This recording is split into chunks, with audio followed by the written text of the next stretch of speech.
வணக்கம். 8 திக்கும் 8 மணி செய்திகளுக்கு உங்களை வரவேற்கிறோம். செய்திகளை விரிவாக பார்ப்பதற்கு முன் தலைப்புச் செய்திகளை பார்க்கலாம். சென்னையில் திமுக தலைமை அலுவலகமான அண்ணா அறிவாலயத்தை முற்றுகையிட்ட தூய்மை பணியாளர்கள் கைது.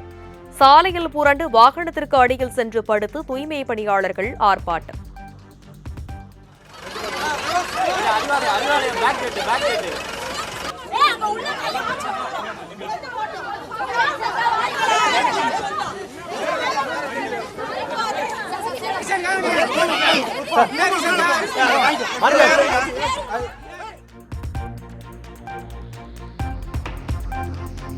தூய்மை பணியாளர்களை குப்பைகள் போன்று காவல்துறையினர் தூக்கி வீசுவதாக பெண் தூய்மை பணியாளர் குற்றச்சாட்டு.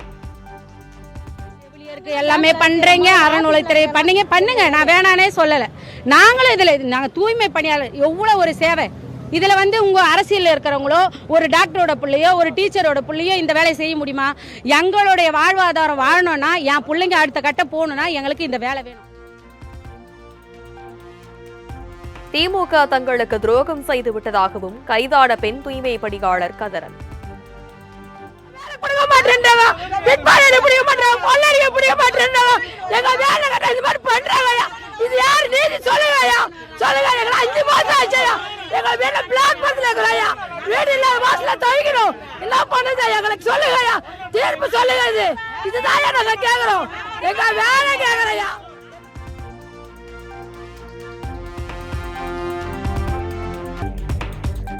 சென்னை மெரினாவில் உள்ள முன்னாள் முதல்வர் கருணாநிதியின் நினைவிடத்தில் தூய்மை பணியாளர்கள் திடீர் போராட்டம்.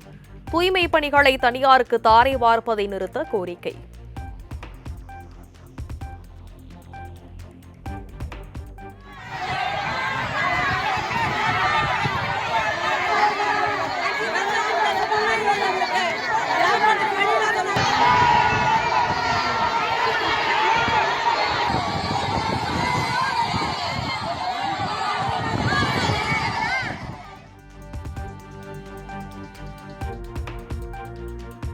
கஷ்டப்பட வேலை தான் கேட்கறோம், நிரந்தர பணி கூட கேட்கலையா? நாங்க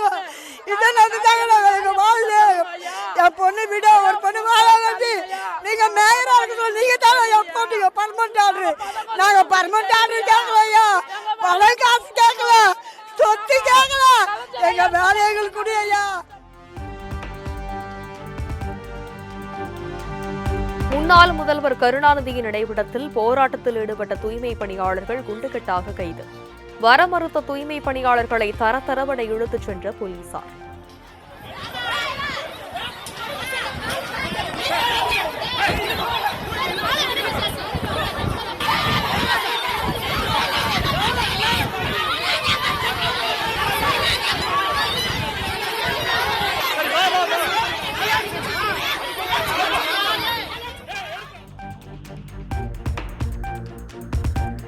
சென்னை ஓமந்தூரார் மருத்துவமனை முன் உள்ள கருணாநிதி சிலை அருகே தூய்மை பணியாளர்கள் போராட்டம்.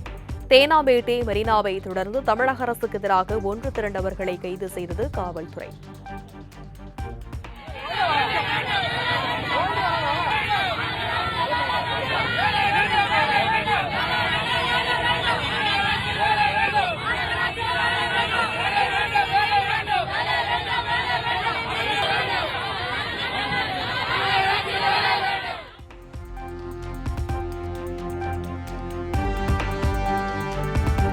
சென்னையில் 5வது நாளாக இடைநிலை ஆசிரியர்கள் போராட்டம். திமுகவின் 111வது தேர்தல் வாக்குறுதியை நிறைவேற்ற வேண்டும் என வலியுறுத்தல்.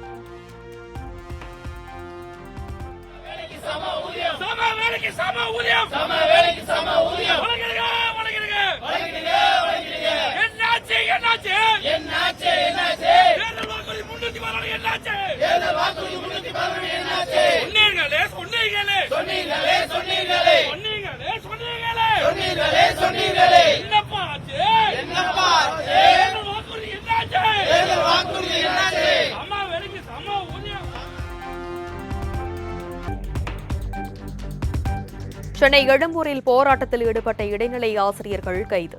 பெண் ஆசிரியை ஒருவர் திடீரென மயங்கியதால் பரபரப்பு.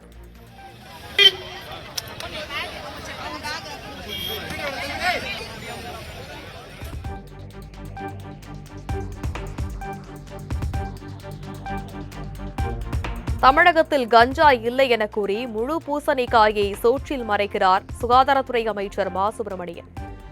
விஞ்ஞான உலகில் உங்களது பச்சை போய் எடுபடாது என்றும் எடப்பாடி பழனிசாமி விமர்சனம்.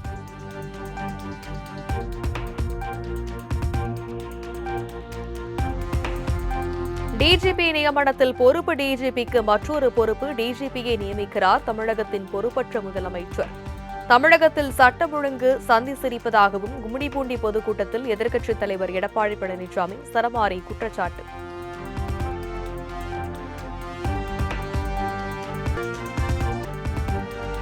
தமிழ்நாடு அரசு ஊழியர்களுக்கான ஓய்வூதிய திட்டங்கள் குறித்து ஆராய ககன்தீப் சிங் பேடி தலைமையில் அமைக்கப்பட்ட குழு முதலமைச்சர் மு க ஸ்டாலினிடம் இறுதி அறிக்கையை சமர்ப்பிப்பு.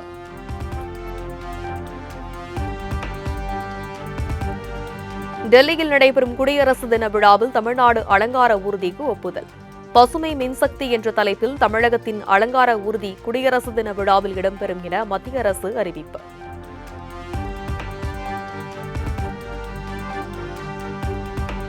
காசியும் ராமேஸ்வரமும் யாராலும் பிரிக்க இயலாத உறவை கொண்ட புனித நகரங்கள். காசி தமிழ் சங்கமம் நிறைவு விழாவில் குடியரசு துணைத் தலைவர் சி.பி. ராதாகிருஷ்ணன் பெருமிதம். காசியும் ராமேஸ்வரமும் யாராலும் பிரிக்க இயலாத உறவை கொண்ட இரண்டு புனித நகரங்கள். அதனால்தான் நம்முடைய பாரத பிரதமர் மோடி அவர்கள் காசி தமிழ் சங்கத்தினுடைய தொடக்க விழா இந்த ஆண்டு காசியிலே என்று சொன்னால், நிறைவு விழா நம்முடைய தமிழ் மண்ணில் புண்ணிய பூமியாம் ராமேஸ்வரத்தில் நடைபெற வேண்டும் என்று உங்களை எல்லாம் இங்கே அழைத்திருக்கிறார்கள்.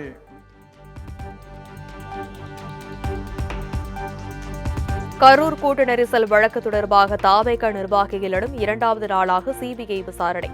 நேற்று சரமாரியாக கேள்வி எழுப்பி சிபிஐ விசாரணை நடத்திய நிலையில் மீண்டும் விசாரணை.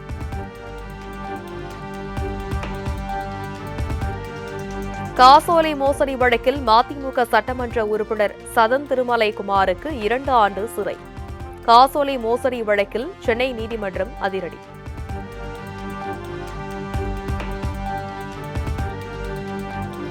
விபத்துகளை தடுக்கும் வகையில் தமிழ்நாட்டின் அனைத்து பேருந்துகளின் தகுதியை ஆய்வு செய்ய ஆணையம் அமைக்க கோரிய வழக்கு. மத்திய மாநில அரசுகள் 4 வாரங்களில் பதிலளிக்க சென்னை உயர்நீதிமன்றம் உத்தரவு.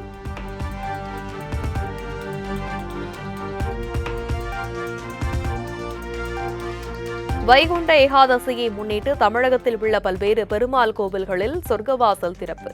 ஆயிரக்கணக்கான பக்தர்கள் பங்கேற்று கோவிந்தா கோவிந்தா என பக்தி முழக்கத்துடன் சாமி தரிசனம்.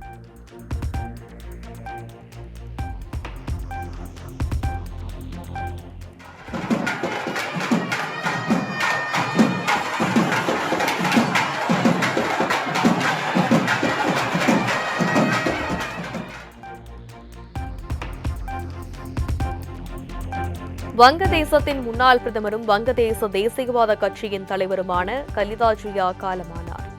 இதயம் மற்றும் நுரையீரல் தொற்றுக்காக மருத்துவமனையில் அனுமதிக்கப்பட்டிருந்தவர் சிகிச்சை பலனின்றி உயிரிழப்பு.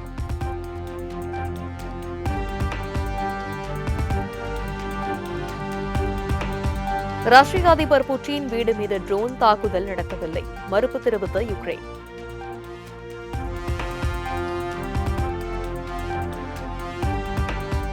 கௌதம் கம்பீரை இந்திய கிரிக்கெட் அணியின் தலைமை பயிற்சியாளர் பொறுப்பில் இருந்து நீக்கும் எண்ணம் இல்லை என பிசிசிஐ துணைத் தலைவர் ராஜீவ் சுக்லா திட்டமிட்டார்.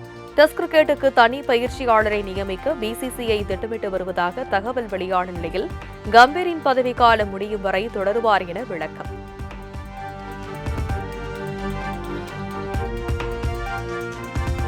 சென்னையில் ஆபரண தங்கத்தின் விலை சவரனுக்கு 3360 குறைந்து அதிரடி. தங்கம் விலை கிராமுக்கு 420 ரூபாய் குறைந்து 12,600க்கு விற்பனை.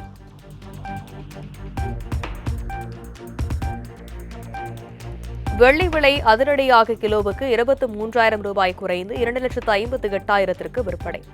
1 கிராம் வெள்ளி 258 ரூபாய்க்கு விற்பனையாகிறது.